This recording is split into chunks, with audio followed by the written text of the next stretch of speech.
Hello everybody! Welcome to your art homework this week. And staying with the theme of machines and strange creatures, which we explored in the work of experimental Korean artist Annika Yi last week, this week I'll be talking to you about how to use paper to make your own strange creations. Yes, paper, cheap, widely available, good old paper. I'll be inspired by German illustrator and graphic designer Henning Wagenbreth. We're going to have a look at a series of his works from a collection called Whoa! Symmetrical Paper Cuts.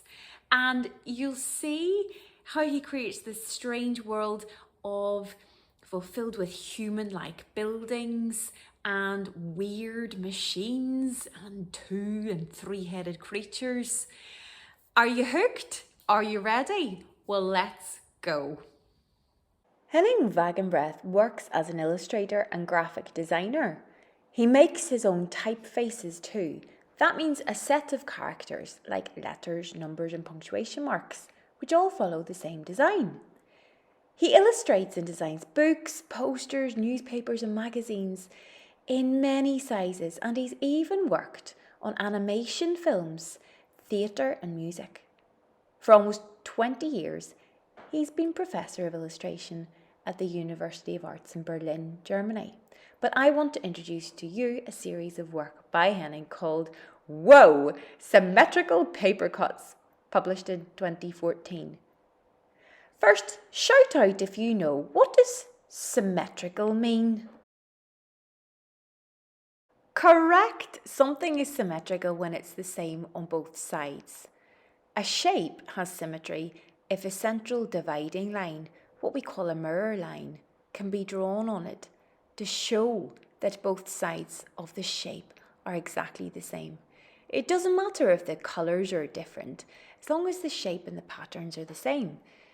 Some letters and numbers are symmetrical. Can you think of examples?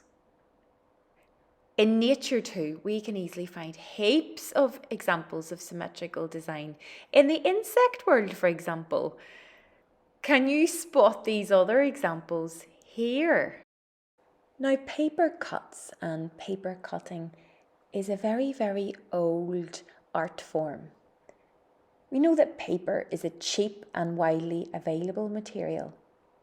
From ancient Chinese paper cuts to Mexican papel picado, folk artists around the world have made use of the beautiful shapes and symmetry that paper cutting and crafting can create. In Europe in the 18th century, having your portrait painted was a luxury that only the rich could afford, but a silhouette, a solid shadow outline of your head in side profile, cut out of black paper, was a popular and affordable alternative. Polish peasants in the 19th century then decorated their homes with paper cuts made using large sheep shearing scissors. That's scissors used to cut the wool off sheep in the summertime. The paper cuts showed seasonal and religious images like cockerels at Easter, as well as symmetrical and geometric designs. On the next few images, you're going to see paper cuts by Henning Wagenbreth, who's been inspired by this old traditional art form, which, as we've seen, has roots across the world. But he's used paper cutting to show new contemporary images full of weird and fantastical creatures and machines. They might surprise and even shock you. There are no words to accompany these artworks, not really. You must read the images to work out what could be happening. Do they remind you of anything? Maybe comic books? Some are really full of action and feeling. But although the designs are very different in some ways from one to the other to the next, they all have a few things in common. Yes, all are symmetrical. You could draw a dividing line down through the middle of each page design and you'd see that the other side is a mirror reflection. They all use contrasting, vibrant colours. That means colours that are the opposite of each other on the colour wheel. That makes them really, really pop. And many have funky frames. Before I show you today's activity, maybe you'd like to pause the video and challenge an adult at home to sketch some symmetrical patterns with you. Or how about drawing a symmetrical face on gridded or squared paper? You can pause the video now and have a go. To begin today's art activity, you will need some plain drawing paper and a pencil to sketch out ideas, some scissors and some glue. Do make sure you ask an adult at home for permission or assistance when you use the scissors.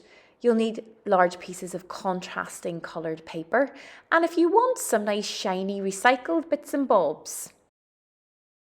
First, I'm beginning by sketching out some paper people. I want you to really use your imaginations here. Maybe you're going to draw on ideas inspired by your family or your friends. Think as you draw about the two matching halves of the face. So you're thinking about the faces as being symmetrical, the same on both sides. Be a bit silly, be a bit funny, and of course you can make things up. You can give them mad sunglasses, you can give them beards, you could give them floppy hats. Next, I want you to fold a big piece of coloured paper in half. Watch as I'm folding. I'm ensuring an accurate fold by making sure that the corners don't overlap. They sit neatly on top of each other, and I'm pinching down the fold as I go, and then I'll give it one long smooth run. There you are, with my finger, index finger and thumb. That is the fold line. The fold is the center line.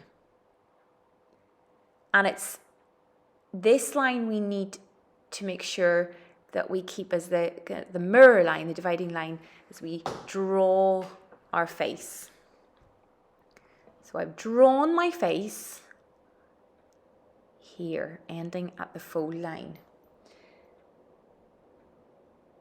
Carefully outlining in black pen, that just sort of sharpens it up and makes for a clearer cut. To create the frame shape, as I'm doing here, you can draw a line that attaches to both the top and the bottom of the face shape. Then you're going to have to cut around your design. I am using a craft knife, which I am going to use on top of a firm card surface, thick surface, so I don't score the table. And that's for me to cut out the background. If you don't have an adult at home that has one of these, do not worry. Don't worry about cutting out the background. You can just focus on here, cutting through your face design through both halves of the folder card. Be careful not to cut through your redesign itself. So only cutting out the facial features as I'm showing here. I am turning the paper, not the card, sorry, the paper as I'm cutting, allowing me to get those smooth curves more easily. Carefully does it. I'm using a craft knife to cut out the frame shape. You don't have to do this, but if you have an adult at home who does have one and who can help you with this, that will be also good. Then open the paper to reveal your symmetrical art. Beautiful. Try different contrasting paper underneath. That'll really, really highlight the shape of the face. You could even go with one side, one colour, like I've done here, the yellow and another completely different colour on the other side, like this brilliant blue. Even cutting out shapes from your shiny recycled foil packaging or tin foil. You could use that just to go behind the sunglasses maybe, or just for some shiny lips. The final step is to glue pieces of the coloured paper to the back of your cutout, or what I've done here, gluing it onto a plain piece of paper first as your base layer, then your coloured card, your face. And enjoy, admire your finished face. How wacky, how wonderful. What will you make? Who will you make this week?